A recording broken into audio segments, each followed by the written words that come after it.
members of the press, my fellow Zambians. I thank you most profoundly for joining me as we take a moment to reflect on the state of the nation called Zambia. It is without any doubt that ours is a chosen nation whose past, present, and future has the active hand of God Almighty written all over it. Despite our current challenges, we have so much in common and so much to be thankful for. And yes, we have many sons and daughters of this great nation that we need to regularly acknowledge for the distinguished service rendered to this nation. May I say that this is a heritage we must ensure our grandchildren and their grandchildren after them must forever observe. A nation that forgets its history and its heroes is a lost nation that stands no chance in the global arena of international competition. We must never at any time forget the sacrifice that the generation of our first president, Dr. Kenneth David Kaunda, gave this nation during and after the liberation struggle. With hindsight, we can all agree that the generation of Dr. Kaunda and his team served the nation to the best of their ability.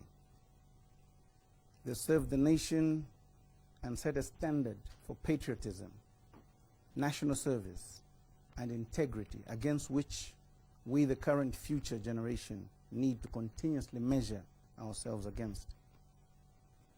It is a commendable feat that after independence, with only 109 Zambian holding tertiary qualification, the generation of Dr. Kaunda still managed to put in motion a national agenda that saw Zambia transform into a modern state at a decent pace. Do not be mistaken, the accomplishments attained by KK and his leadership in the area of education are still unmatched 55 years after independence. Dr. Kaunda built more schools and took more people to school than any single president has ever done after him. That includes this guy talking here. Even with the deliberate focus that we in the Patriotic Front have put on infrastructure development, I want to educate our younger generation that the infrastructure development executed by Dr. Kaunda and his leadership still far exceeds our recent exploits. The KK generation laid a solid foundation on which we continue to build our nation. We must proudly acknowledge this legacy. Today, one observes with much grief the irresponsible promotion of political and tribal polarization that is threatening to tear our nation apart. Yet, in spite of being given the tag of running an authoritarian government, Dr. Kaunda provided the decisive leadership that neutralized tribal polarization and forged us into a one Zambia, one nation era. On the economic front, when we read our three most recent national development plans, coupled with Vision 2030, it becomes very clear that Dr. Kaunda and his team were far, far ahead in planning. Truth be told, they had thought through the future of this nation far more broadly than cherished and cared for this nation much more than the politicians of present day care to acknowledge. The things we're trying to implement today, they had already seen and they had already planned for, and we should have continued.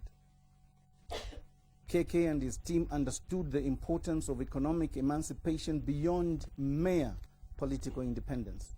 As such, they put in motion a decisive national agenda which saw Zambian citizens, through their government, take control of mineral resources and many other key sectors of our economy. Here, we are talking about the Mulungushi reforms of 1968. It is ironic that today we are bemoaning the fact that much of the economy is under the control of foreigners, and yet we claim to be independent. We are touted as the second largest copper producing country in Africa, but the copper we produce doesn't stay in this country, neither does it belong to us. To ensure that Zambians in every corner of the country had employment opportunities, KK and his team made sure that strategic industries were built and located everywhere, in every province. To mention but a few, the Mansa SPAC batteries were there, the Kawamba tea estates were there, Mwinilunga canneries from which we got our pineapples and our drinks such as Tip Top and Torino. Livingstone in southern province was assembling Fiat. Yes, Zambia used to assemble motor vehicles, for those that didn't know. Chipata had the Luangwa bicycle plant. Every town on the copper belt had a mine, and in addition, Luansha had Zamefa, Kitwe had Zafiko, and they're both still running today. We had nitrogen chemicals in Kafue, including Kafue Textiles. We had Ndola Lime, we had Chilanga Cement in Ndola, including Dunlop. In Kabwe, we had the Mulungushi Textiles, including the Kapiri Glass in Kapiri Mposhi. In Lusaka, we had factories such as Lenco and Chilanga Cement. All these employed people. Ironically, one of the biggest challenges facing Zambia and its government today, or in the past 20 years, has been how to create jobs for the growing millions of Zambians. It is my honest submission that KK and team had it right insofar as progressive national economic agenda was concerned. Probably the greatest failing that KK's generation suffered was their unpreparedness to adequately respond to the economic dynamics that developed after the global oil prices went up and the collapse of the copper prices in the 1970s. As we all know now, the failure to appropriately respond to the altered international economic dynamics ended up with Zambia becoming financially stressed at national level and household level. The political upheavals of the late 1980s and early 1990s came mostly as a result of the economic challenges Zambia faced due to the fall in copper prices and high oil prices. Failure by the UNIP government to successfully navigate these economic challenges inevitably called for a new era in leadership to emerge. The nation rose to the challenge, and in spite of the restricted political environment of the one-party participatory democracy at the time, we as citizens demanded for a liberalized political and economic space. Zambia assembled some of its best sons and daughters and took on the very difficult journey of transforming a nation from a socialist commandist economy to a liberalized one. Under the leadership of Dr. Frederick Titus Chiluba, may his soul rest in peace, and the MMD government, our nation embarked and braved a very painful journey, which nonetheless resulted in the modern liberalized economy we enjoy today. It was a new terrain for our young generation and our young nation, and yes, with hindsight, we have had to acknowledge that many mistakes were made in the process. Particularly, a lot of mistakes were made when we handed over the privatization program. To the credit of Dr. Chiluba, Dr. Levi Patrick Mwanawasa, the late, Dr. Rupia Bwezani Banda, and the MMD government, by the time the MMD was leaving power in 2011, Zambia was ranked amongst the top fastest growing economies in the world. The economy was growing at an average of 6.7%. The dollar rate was at 5 kwacha to a dollar, and maize production was booming. Local contractors and suppliers were getting paid by the government for services rendered. These factors ultimately contributed to the healthy liquidity in our domestic economy. It is widely acknowledged that there was money in abundance during the MMD government than there is today. Perhaps the icing on the cake was that during the MMD government, the bulk of Zambia's external debt was completely forgiven, and the nation was given a new lease of life economically. In fact, it was during this period that the country attained the status of a middle-income nation. Again, we need to acknowledge another distinguished Zambian who pursued a good governance and anti-corruption crusade. This gave the international community enough confidence to cancel Zambia's debt. As many of you can correctly guess, I am referring to Dr. Levi Patrick Manawasa, State Counsel. May his soul rest in peace. On the political front, true to the MMD's democratic credentials, Zambians were free, I repeat, free to express their political views and meet with their supporters with very little interference from the state. This is exactly what we fought for in the late 80s and the early 90s. Despite the many economic milestones attained under the MMD government, it was clear that the economic boom was not proportionately benefiting the general citizenry. Poverty levels remained high, and the bulk of the Zambian economy was in the hands of foreigners, who turned out to be the biggest beneficiaries of Zambia's economic boom. Also, there was a general observation that the politicians in government were corruptly amassing personal wealth and were serving self at the expense of the nation at large. Abuse of authority through political cadres became commonplace. Zambians, through various channels, expressed their displeasure with the way the MMD government was going about managing the nation. But clearly, this council fell on deaf ears. As such, under the leadership of another great son of this country, Michael Chilufya-Sata, may his soul rest in peace, the Zambians rose to the challenge and decided that what they saw as unjust, arrogant, and selfish conduct by those of their fellow citizens who they had given the privilege of administering the affairs of the nation had gone away. In 2011, the PF government, under the leadership of Michael Chilufya-Sata, were elected into power under the premise of less taxes and more money in people's pockets. Suddenly, the MMD era was gone. Backed by a plan to open up and connect Zambia in readiness for industrialization and job creation, under Michael Chilufya-Sata, PF put in motion an aggressive infrastructure development program. This saw the implementation of ambitious projects such as Link Zambia 8000, new hospitals, universities, secondary schools, and many other critical social infrastructure. Michael Chilufya-Sata also brought with him a culture of discipline with zero tolerance for corruption from political players. Any suspicion of corruption or interference by politicians was dealt with decisively and quickly by the King Cobra.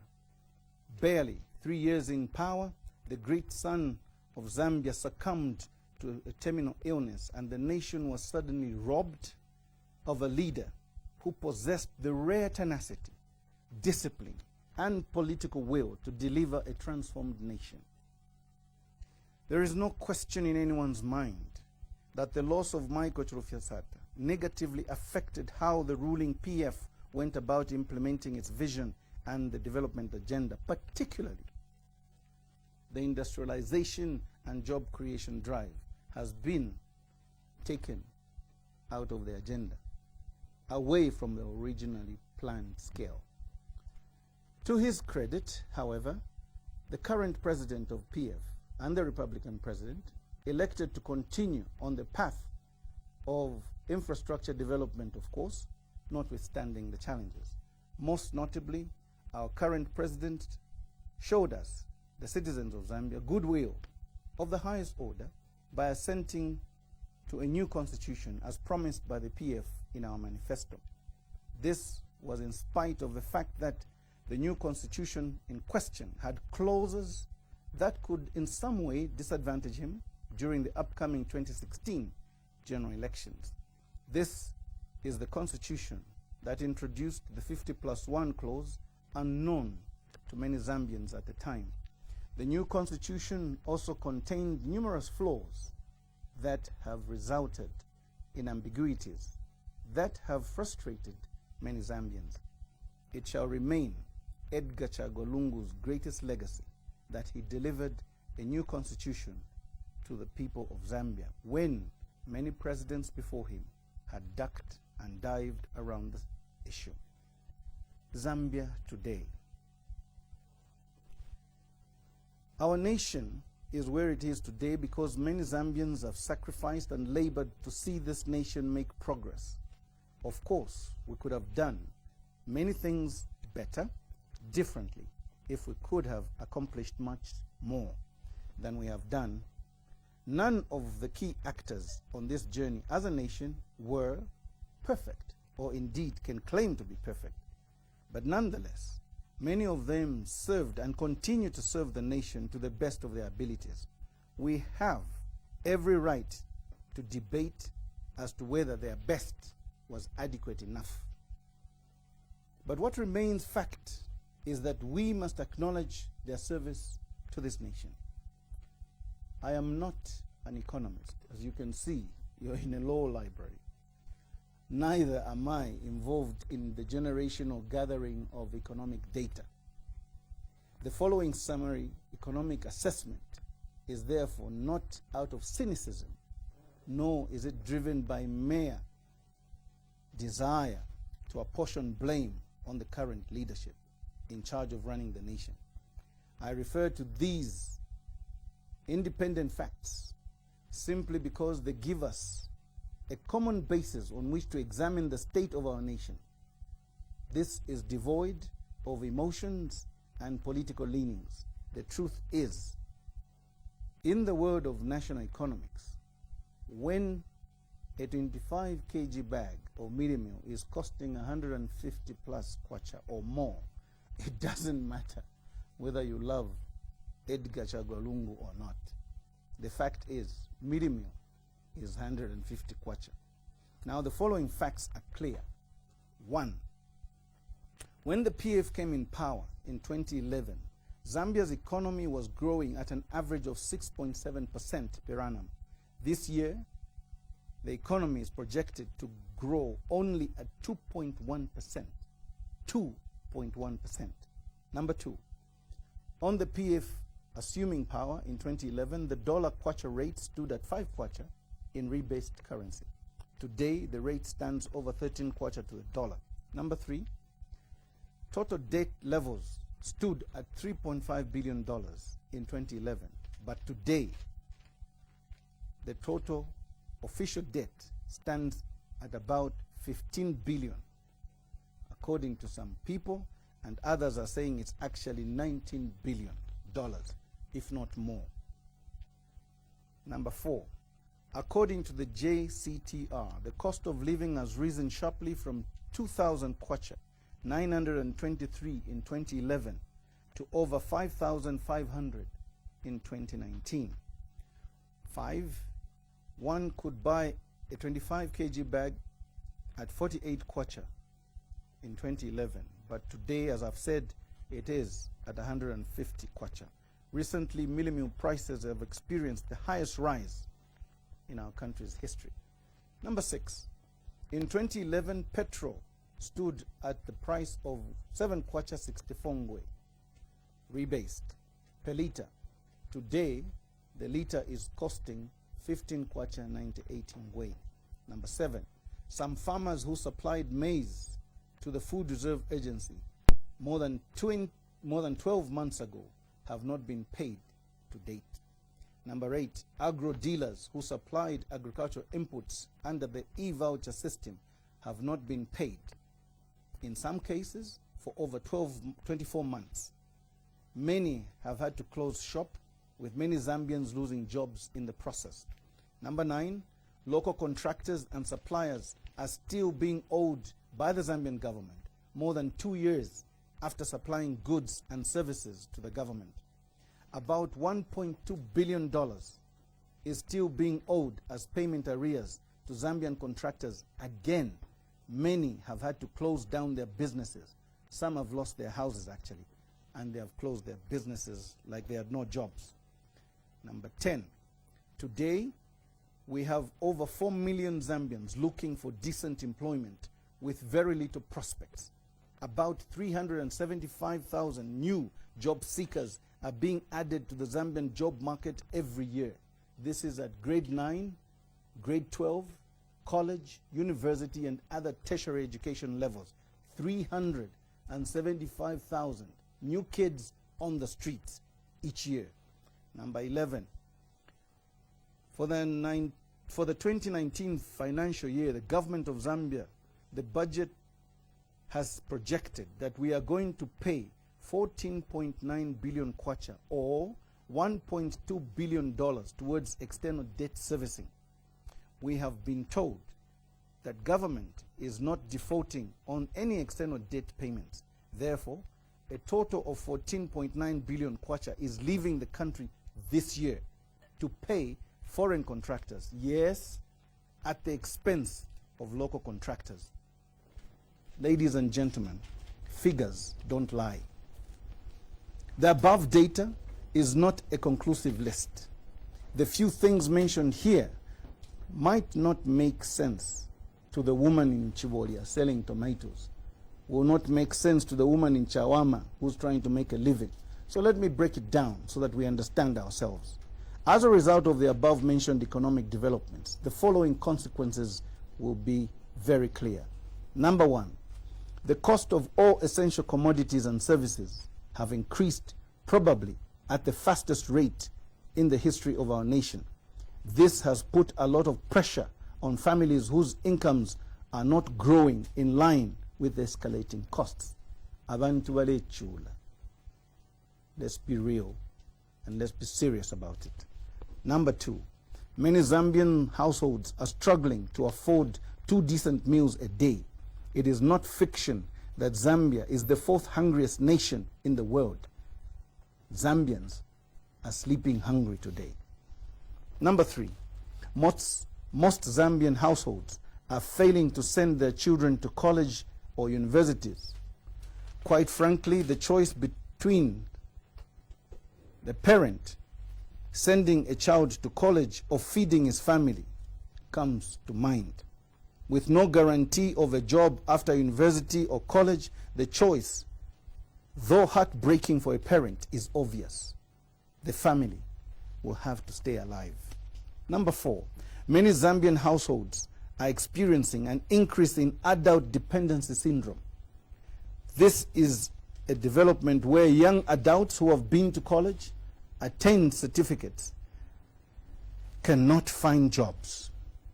They've got certificates, diplomas, and degrees, but are wandering the streets of Lusaka and across the line of rail. They are dependent now on their parents, if not on their retired parents.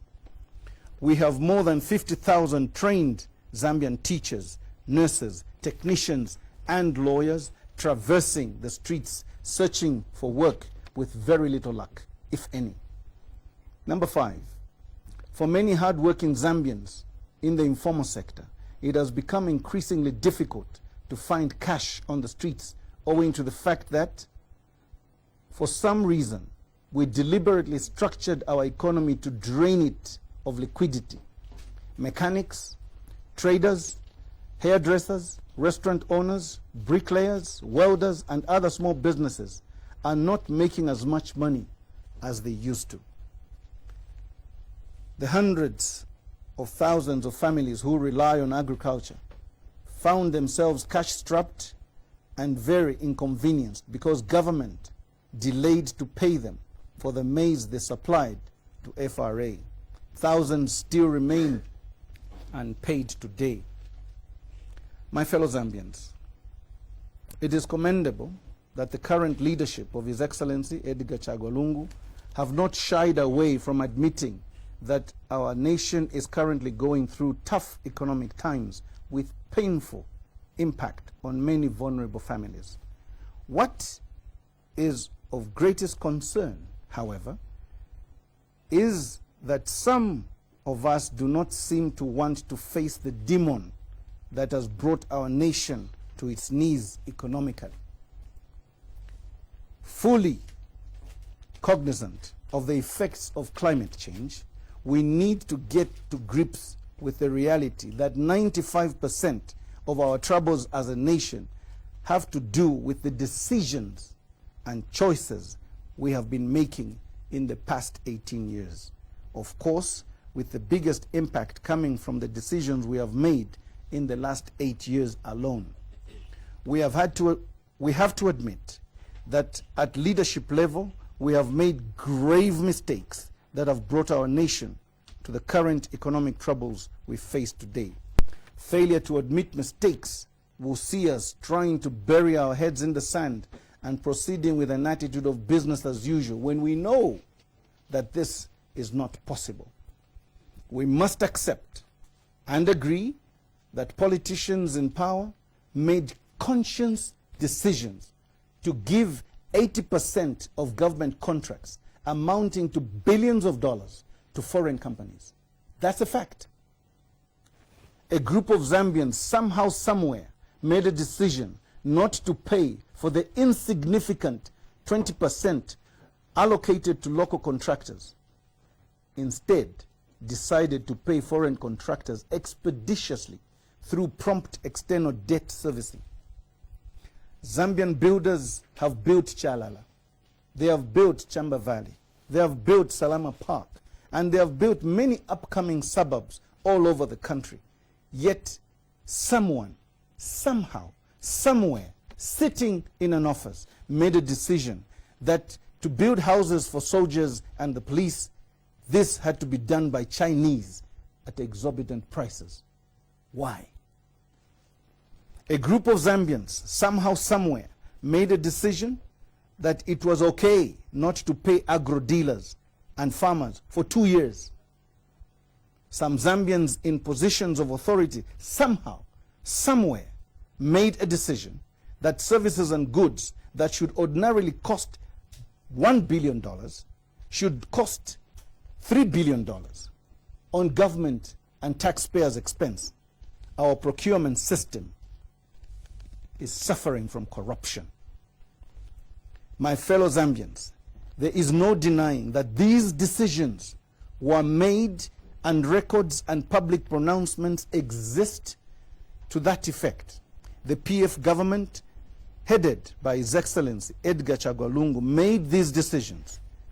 These didn't just happen on their own. No. People made decisions, and these people must take responsibility for those decisions, not climate change. Climate change has nothing to do with this. May I submit that just these few decisions alone deprive the nation of the much needed cash circulation to keep our economy vibrant. These decisions resulted in thousands of job losses. These decisions played the biggest role in our insignificantly contracted economic growth.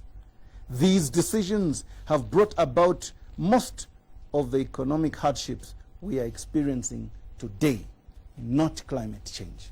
No, not climate change. These are choices we made consciously against our fellow Zambians. Whilst we sat in positions of authority, it is sad to note that some of these decisions were often implemented against advice from well-meaning sections of our economy and our people. Some politicians somehow still want to show arrogance and impunity like it doesn't matter. May I mention that the 2 times that those we as Zambians charged with the authority of administering the affairs of our nation chose denial, arrogance, pride, and refused to heed to the voice of the Zambians.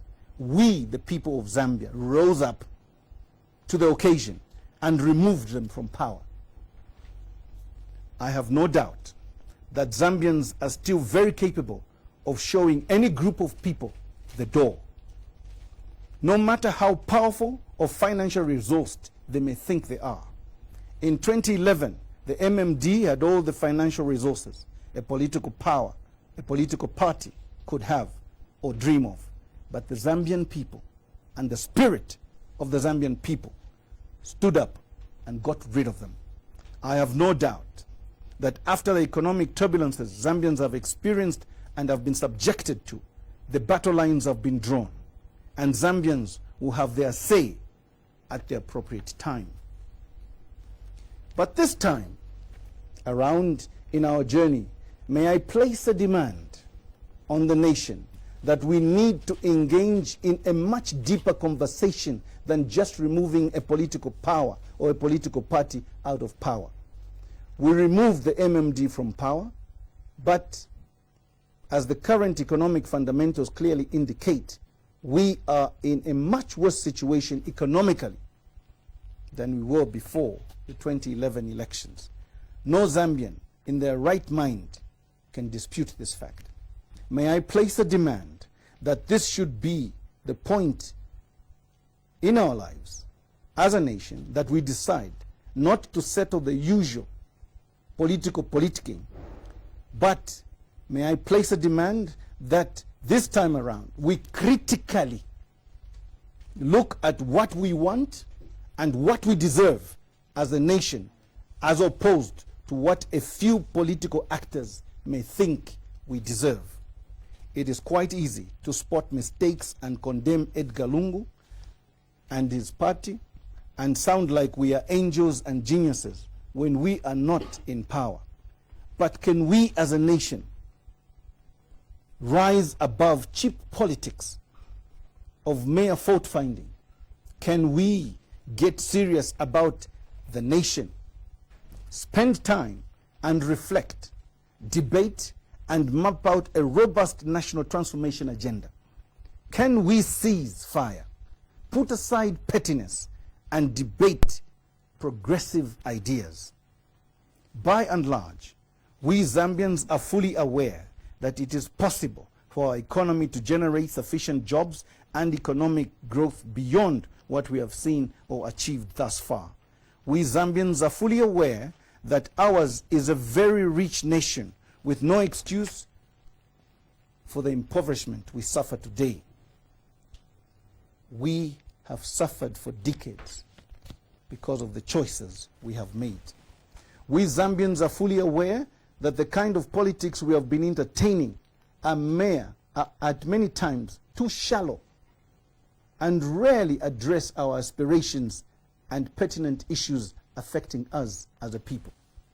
For example, how can political players want to drag an entire nation into trivialities of why did Edgar Lungu eat a snake, or why HH supports or does not support homosexuality? Can we for once refuse to be used for selective application of our Christian national tag to suit shallow designs? My fellow Zambians, I know it and I feel it in my guts that Zambia is destined for prosperity and Zambia must prosper.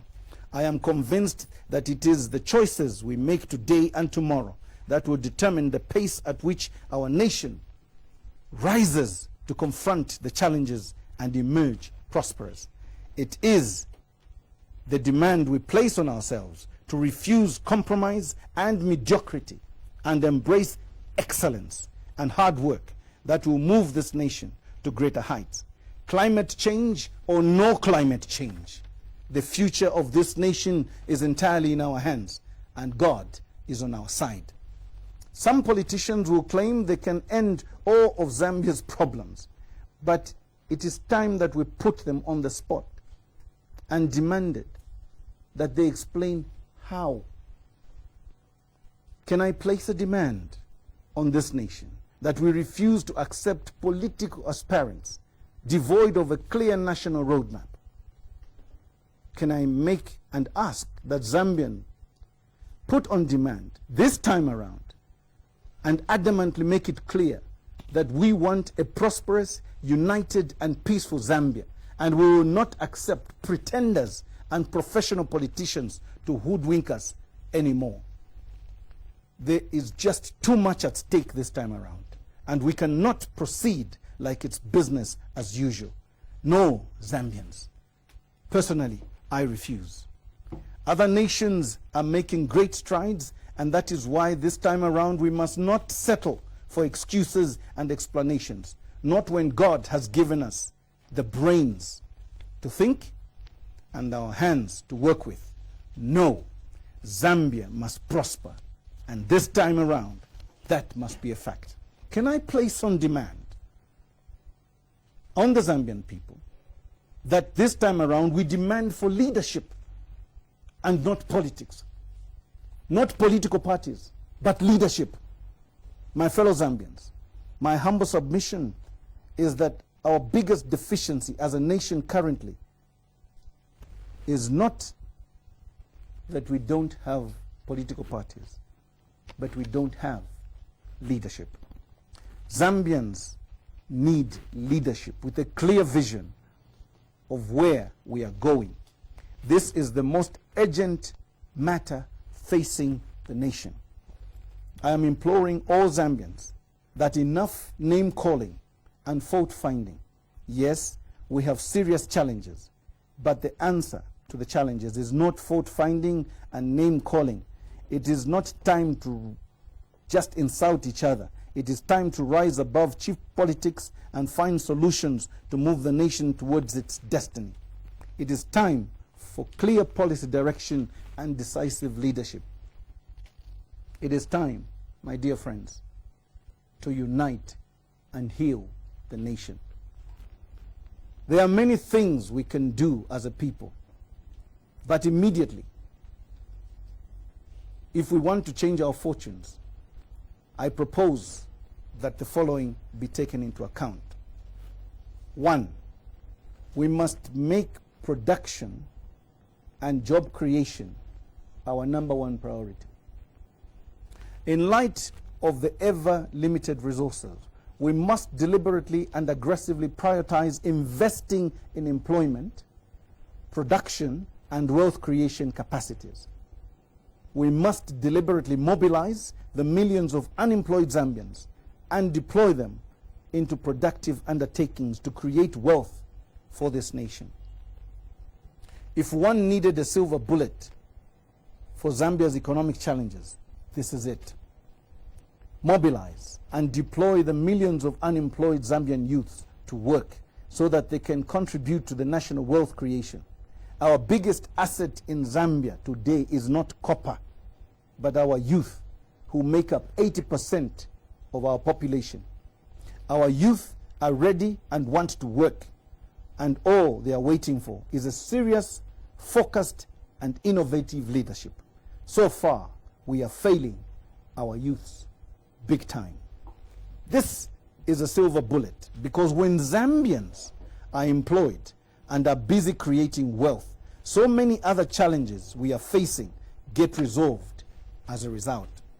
When many more Zambians begin to work, the economy grows, opportunities multiply, poverty reduces, export earnings increase, import reduces. Yes, the kwacha will improve against the dollar, and the price of fuel will definitely go down. When many more Zambians are employed, tax revenues will increase and will help finance debt servicing and other government commitments in a much more sustainable manner than we're doing right now. It is socially inexcusable and morally inexcusable to fail to create employment when citizens are ready and willing to work.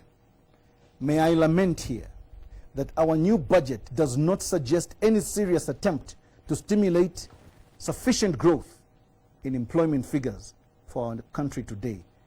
This is rather unfortunate.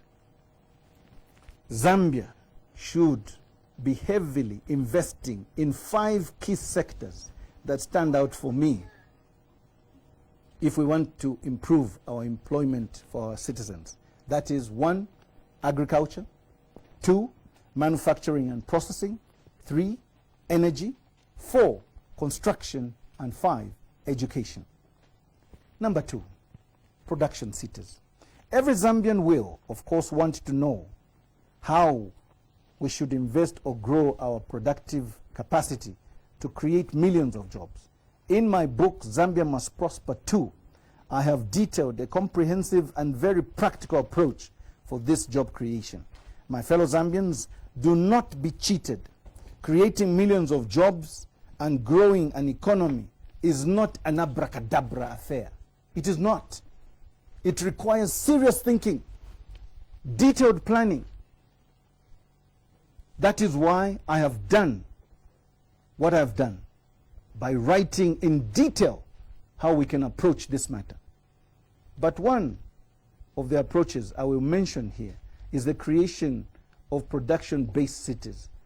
With my team, we have conceptualized production cities as settlements developed around specific strategic anchor economic activities. For example, an agriculture city is a settlement that will be established around a large-scale agricultural food processing industry. The DRC, for example, needs millions and tons of mealie meal and other foodstuffs. They are literally begging us to sell them grain and mealie meal, even as we speak today. So why not take farming blocks nearest to the Congo border? The Congo border and Zambia has over 1,000 kilometers of space. For those of you who can do the maths, you know what I'm talking about.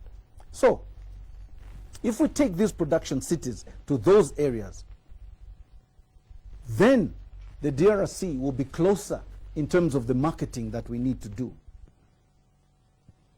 Can you imagine how much export earnings Zambia will earn from this setup alone? I have done my calculations. Just selling mealie meal alone can easily make over $1.2 billion. Remember, DRC has a population of 80 million people. That's the official version. It could be more, but 80 million people. You sitting here know that in DRC, a bag of mealie meal costs between $20 to $30. You do the maths. $20 multiplied by 80 million. You're talking of 1.6 billion plus. Now, if we're going to grow maize rain-fed, and we're going to grow winter maize, and we're supplying constantly to DRC, the $1.2 billion we want to borrow from the IMF, we don't need. We can do it with one country in terms of projections. Meanwhile, we'll be creating employment in the agriculture sector. And what's more important is that why not build schools, houses around these facilities, clinics and other amenities for the Zambians who will be working in the agriculture cities and create additional jobs. This model can be applied to livestock production, mining, tourism, textile and other sectors. Let us not wait for the so-called investors to make these things happen for us. Rather, let us take charge of our destiny and actively mobilize funds and invest in our production capacity as a nation. Let us not be too naive even to pursue a market-led economy model and expect that investors alone will help us grow our economy. Otherwise, we will continue celebrating billions of dollars in investment pledges, which will never come.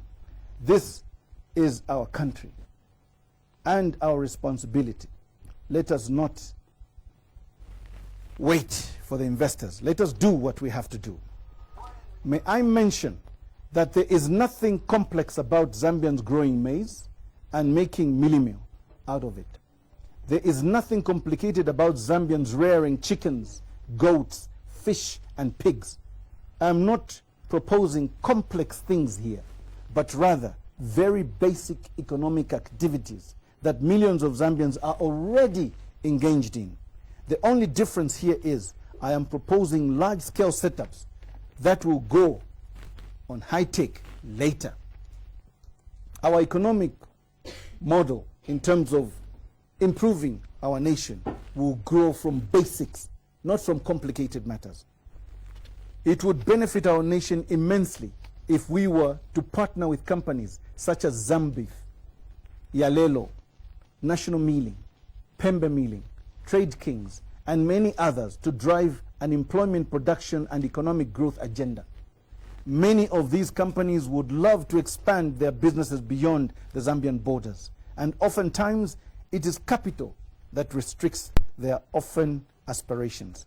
The government of Zambia can mobilize this capital on behalf of these Zambian companies. From my assessment, Zambia can afford to establish at least 3 production cities every year. This alone can quite easily change the economic landscape of this nation. Number 3, we must reorganize and position the informal sector as an engine for economic growth. Members of the press, my fellow Zambians, 2.2 million Zambians, or 76% of employed Zambians, are in the informal sector. Some of these major groups include the following: peasant farmers, marketeers, bus drivers, taxi drivers, carpenters, metal welders, small-scale miners, and many other businesses. These 2.2 million informal sector workers are probably responsible for supporting over 10 million of our population. This will impact immensely on the nation if we make the right choices and reflect and begin to see ourselves and answer the right questions. The informal sector quite simply can change everything that we want to do. As a nation, we need to critically look at the major challenges Zambians in the informal sector are faced with today on a daily basis. We then need to move from and engage them to improve their fortunes. Again, in my book, Zambia Must Prosper Too, I have detailed several critical programs that will help revolutionize our informal sector towards national prosperity. For now, what I want to mention here is that as a nation, we need to start allocating a minimum of at least $100 million, or at least 1.3 billion kwacha every year, specifically to boost the informal sector for growth, not as a favor to anyone, but as a means to lift the nation out of stagnation. This is why this program must be devoid of caderism and political affiliation. This must be done across the board, everywhere you go in Zambia. This money that should help Zambians in the transport sector buy new buses and new taxis can help the minibus drivers, can help the taxi drivers. This money should help Zambians, those who are hawking in the streets and on the markets, in the small shops, in the butcheries, and so forth. This is the money that should be able to enable the carpenters buy equipment, the metal fabricators buy equipment. This money should help peasant farmers buy equipment and livestock to grow their capacity. This particular approach will enable us move away from looking at the informal sector as a charity case and begin respecting the informal sector. The fact that Zambians in the informal sector are supporting over 10 million other Zambians should be enough reason to respect this sector. Number 4, every youth at school or at work. Zambia's population is made of 80% people below the age of 35.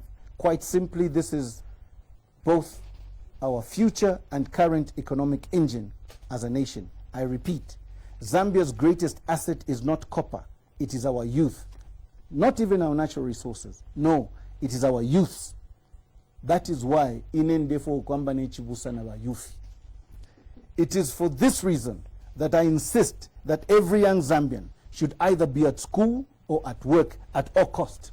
At school, being trained to become a productive member of our nation, or at work, contributing to the wealth of this nation. For this reason, it is my passionate position that Zambia must and can afford to offer free education from grade 1 to grade 12. I also insist that Zambia can and must sponsor every grade 12 child school leaver to college, trade school, or university on loan arrangements.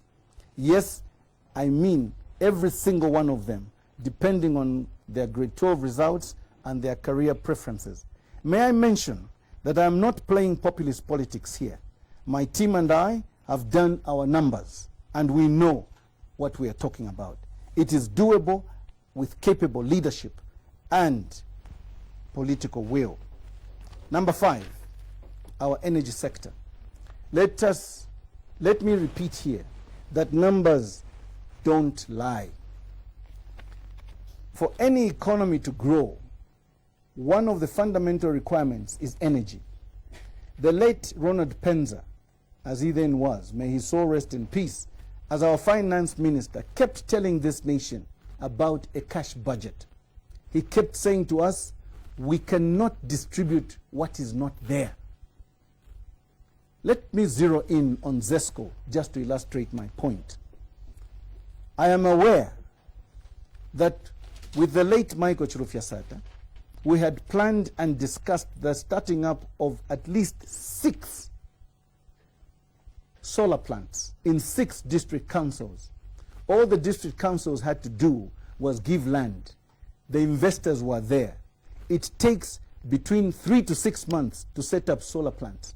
They could have been generating today hundreds of megawatts of power, which could have been kicked into the national grid. This should have been done by now.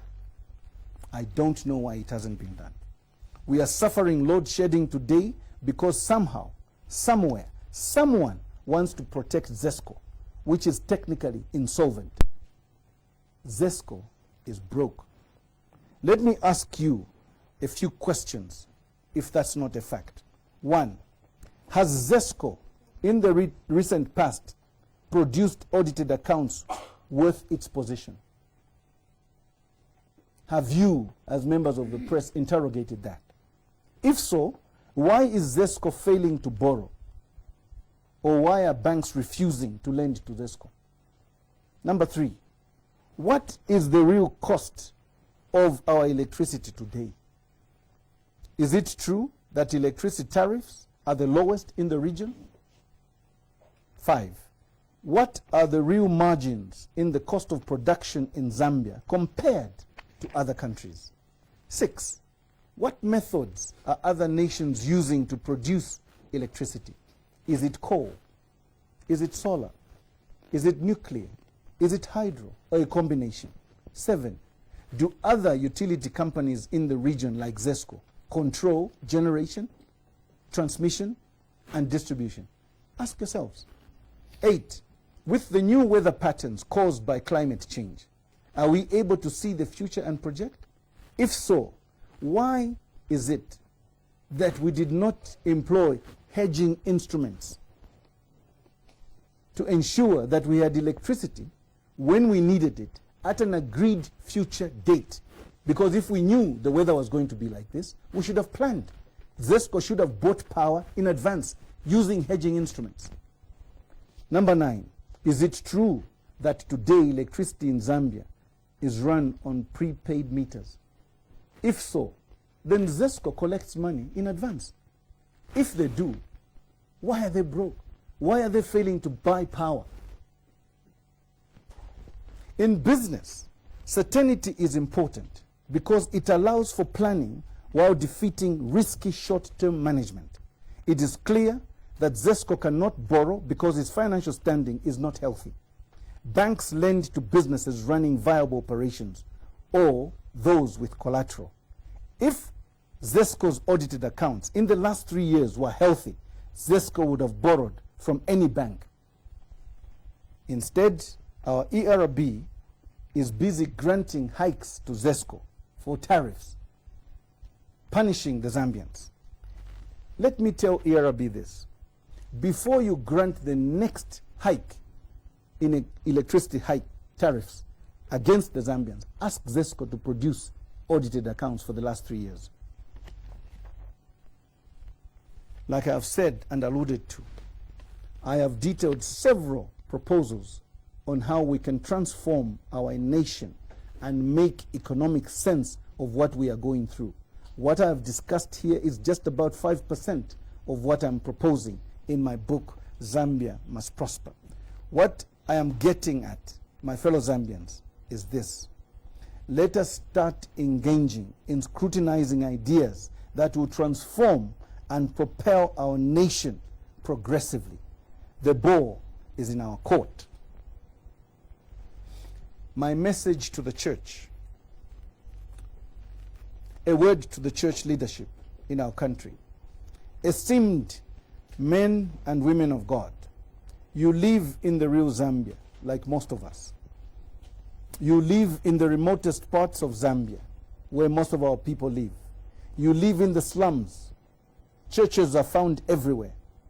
You are amongst the informal settlements. You are in the suburbs and the affluent areas of Zambia. You are therefore intimately aware of the afflictions, frustrations, triumphs, joys, successes, failures, desires, and hopes of our people. You are fully aware of the pulse of the nation right now, at this very moment. You know that the nation is hurting, under financial stress, polarized, and searching for hope and direction. You know that our people detest violence, detest tribalism, detest corruption, injustice, and harassment from cadres. You know that as a church.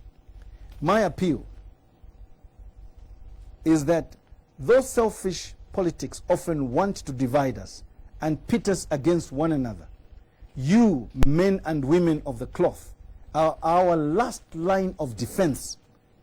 Please inspire and guide this nation towards peace, unity, and preach against the perpetration of tribalism and political violence like we've just witnessed in Kaoma.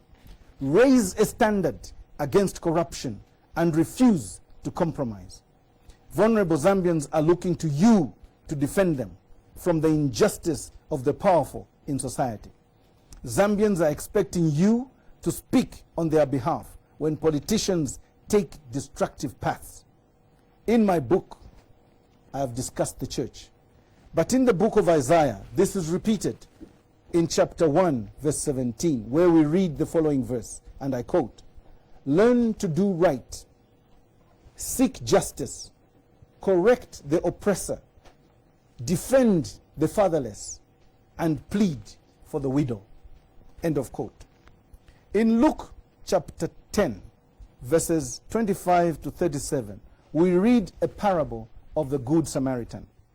Now, what is important about this parable and why I picked it is because it was a lawyer who was trying to ask our Lord Jesus Christ some questions. But you see, Jesus knew what the lawyer wanted. So he picked up the question before the lawyer could ask it. He placed the lawyer on a very terrible road, the road between Jericho and Jerusalem. And he told a story. He said a man had been attacked by robbers, beaten and left for dead. A Levite and a priest passed by and did nothing. They were probably scared to help this guy. I understand that, and most of us do that, including the church. The real question that the Levite and the priest perhaps were asking is, if I stop here to help this guy who's injured, what will happen to me if the thieves are still around? That's a very nice question to ask.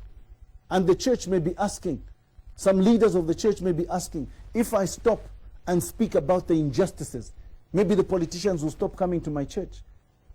Maybe the rich people may not come and give offertory and offering in my church. That is normal.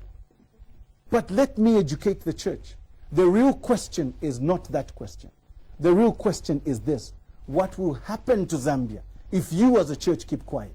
What will happen to Zambia if you don't talk about the injustices? What will happen to Zambia if you don't castigate the politicians who are causing immorality, corruption, and injustice? I don't particularly advocate that you as a church engage in open confrontations with politicians, but better approach us privately in love and in the spirit of reconciliation. Correct us when we are wrong. However, it is your duty to to call Zambians back to hope, call back Zambia to unite and to work together. Our God-given destiny is waiting for us. I am aware that many of you are fully alive to the fact that it is a divine agenda that this nation must prosper. Commit this nation to prayer against demonic machinations of anarchy, unbridled greed, immorality, and oppression. This is not the time to fold your arms as a church. No. This is not the time for you as a church to do nothing. No. This is a time for you to show moral and spiritual leadership. It is time to call a spade a spade. A wrong committed by the ruling party or the opposition party is a wrong which negatively affects the well-being of our nation. Raise and uphold that standard of righteousness, morality, and love befitting a Christian nation. Insist that we remain under the umbrella of one Zambia, one nation. Let me conclude.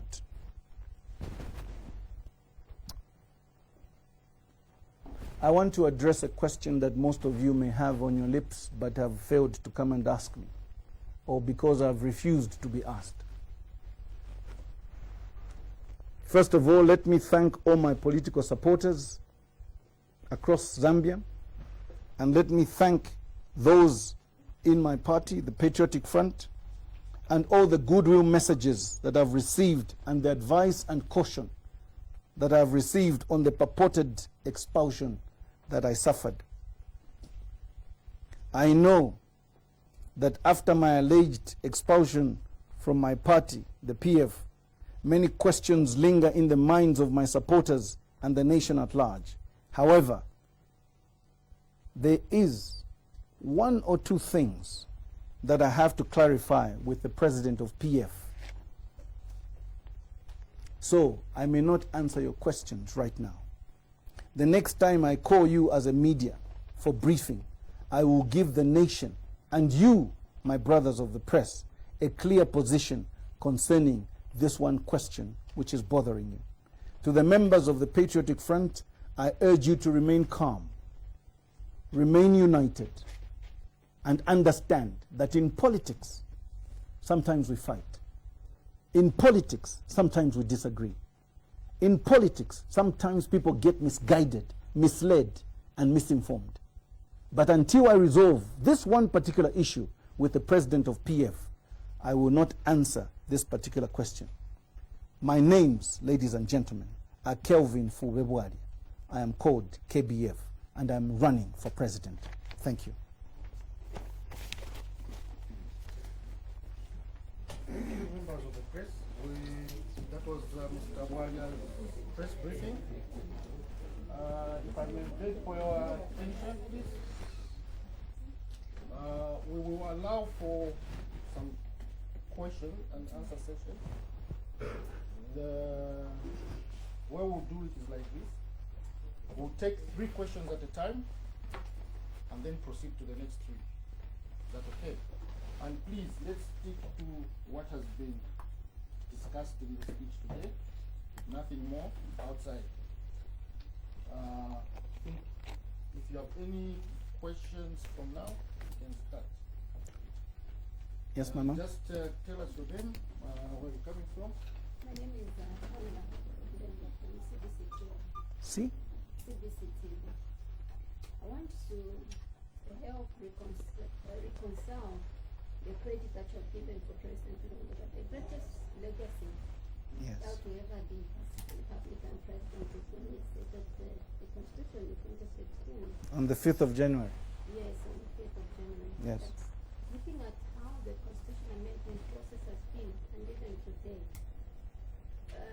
maybe one would argue the greatest legacy has not yet been maybe considered, causing some confusers for lack of a better expression.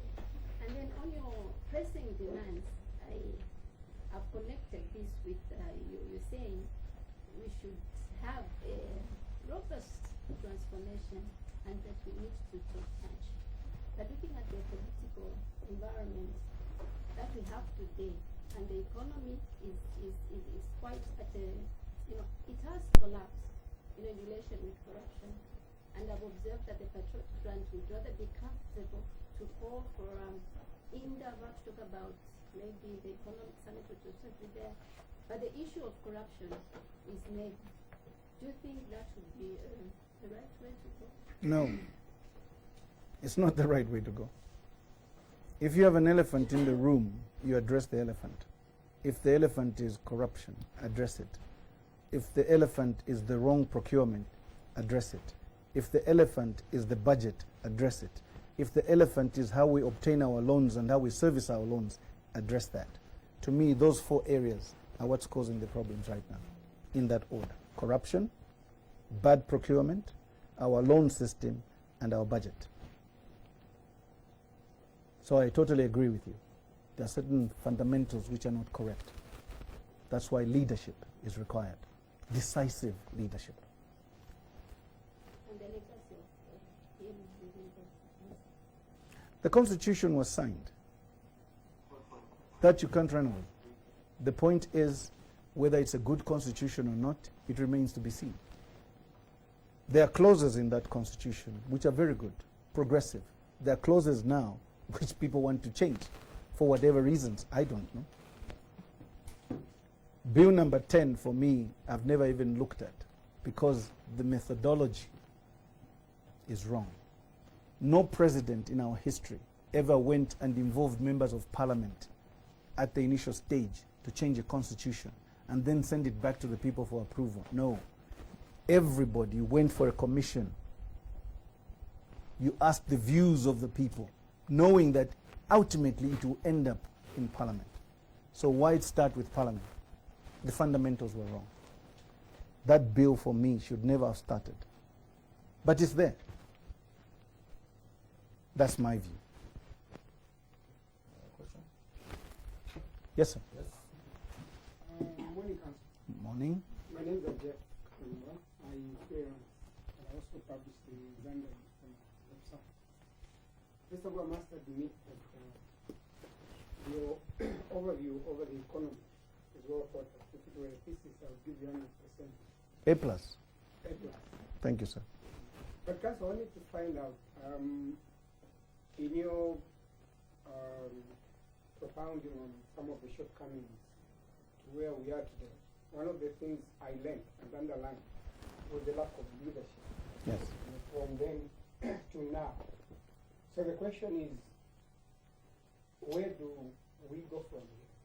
Is it that people have been thrown to the very last end of the war, or they still hope for Zambia? If there is, what is the best way to approach this? Mr. Kapembo, there is always hope. And some of us speaking is trying to instill hope in the nation. Some of us addressing some of these issues is trying to tell you that we do not agree with some directions we are taking right now, and we could have done better. I feel sorry, and I must hasten to add that I feel sorry for my older brother, the Minister of Finance currently, because he came in rather late. I know how Babwaliangandu thinks, Honorable. I've dealt with him. He's been around this table when we were planning Navasata and other things, so I know him. But I feel sorry for him because he was thrown at the deep end. He was given budgets, a budget to go and present, which may not really be his budget. His greatest influence perhaps in the budget is that he has taken away sales tax and maintained VAT. The rest, I don't think most of it is his.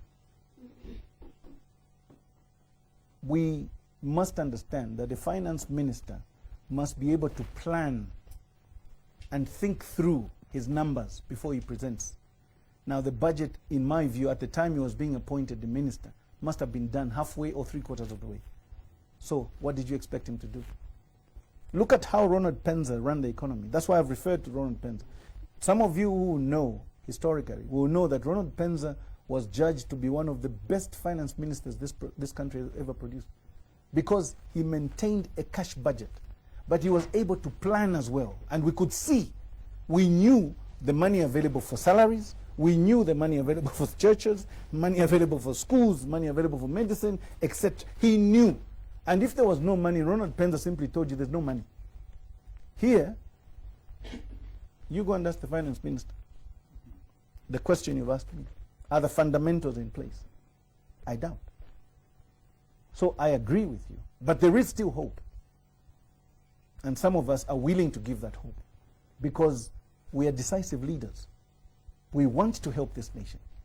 And we will take, ultimately, those decisions, if needs be, when the decision comes. I mean, when the time to take decisions comes. Thank you. Any question? Yes, sir. Yeah, I'm Mangaira. I write for an news agency.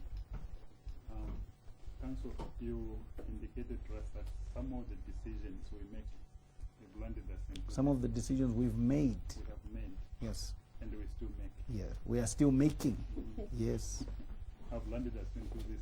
Yes.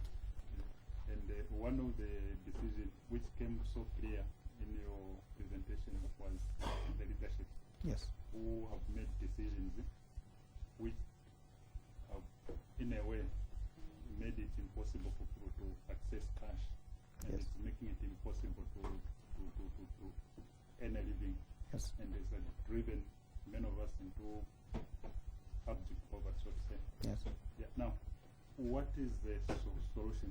Is it the reason why you have indicated towards the end that you're running for president to correct it? I indicated that I was running for president in April this year. I'm just repeating it. Yes. Because some of you, when I keep quiet, you begin to think, where's KBF? Where has he gone? Has he disappeared? There was a story by some of you that someone had paid me $500,000 to keep quiet. I can never be bought, my brother. But talking about decisions, decisions are made by people in authority. Now, whether those people have enough information when they're making the decisions is another thing. And that's what's hurting most Zambia today. We must move away from this politicking, cheap politicking. Just because a guy can stand on a platform and sing no songs and dance, but he has no capacity to think, you make him a minister. That's what I'm refusing. 55 plus years after independence, we have enough educated Zambians who want to get involved in politics, clean politics, who want to think for the nation. They've got solutions. I engage them on this table myself. We used to engage Nabasata here with the lecturers at UNZA, Mlungushi University, and other places. I've got ideas about what Basata wanted to do. Some of these ideas we give these people who are currently in leadership today. You know what they do? Fiakalefi. Then you ask them, what plans do you have? Nothing. That's the problem I'm faced with. And that is why, for me, sometimes people say I seem controversial. I don't like nonsense. I will not accept nonsense. My nation comes first. I've got children. I'm now becoming a grandfather. I'm asking, what will my grandchildren look like? Where are they going to live? What jobs are they going to have? I may have educated my children. Granted. What about my grandchildren? The Bible says, any reasonable man leaves a legacy up to the 4th generation. Let's plan. Some of these people think about today and today. Nothing about tomorrow. They're destructive people. Should they be in government? I doubt. In terms of ZESCO being broke and Go and ask them. I've given you questions. I've given you very many questions about ZESCO. Go and ask them. One question. Any other question?